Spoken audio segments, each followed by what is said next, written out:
নোংরা অস্বাস্থ্যকর জমা জলে খেলছে শিশুরা, হাঁটু জলে চলছে মিড ডে মিল।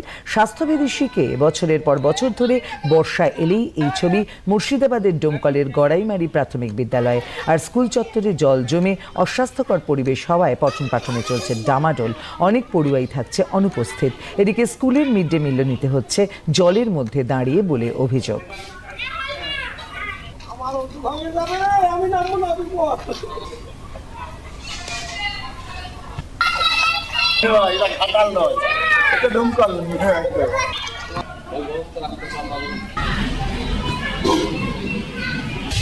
স্কুলে জল বাতি আছে তো আসবে কি করে? সর্দি গরম লেগে যাবে, যে অসুখ করবে ছেলেপিলি, তাহলে কি করে হবে? হ্যাঁ, মাস্টাররা বলছে, মাস্টার বলছে সরকার না করলে আমরা কি করবো?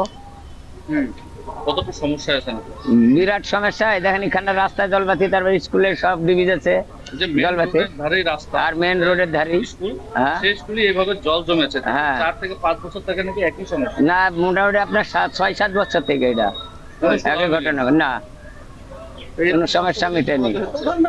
পঠন পাঠনে বাচ্চাগুলো আসতে পারছে না জলের মধ্যে, অভিভাবক কোলে করে কেউ নিয়ে আসছে, কেউ ঘাড়ে করে নিয়ে আসছে, হাত ধরে নিয়ে আসছে। আমরা ওখানে কাউকে বড়দেরকে দিয়ে সঙ্গে করে নিয়ে আসাচ্ছি, অনেকে পড়ে যাচ্ছে, কাদা মাখছে, আবার ওই পাঠিয়ে দিচ্ছি বাড়ি। এরকমই সমস্যা হচ্ছে। ছাত্র না আসলে আমরা কি করে পড়াবো? একাধিকবার প্রশাসনকে জানিয়েও কোনো রকম সুরাহা হয়নি বলে অভিযোগ তুলেছেন স্কুলের প্রধান শিক্ষক।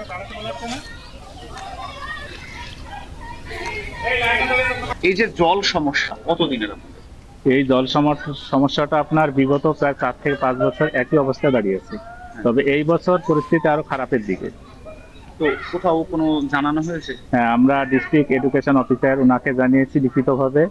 আমাদের দক্ষিণ চক্রের মাননীয় অবর বিদ্যালয় পরিদর্শককে কয়েকবার জানানো হয়েছে। গতকাল আমি বিডিও সাহেবকে পুনরায় আবার জানিয়েছি।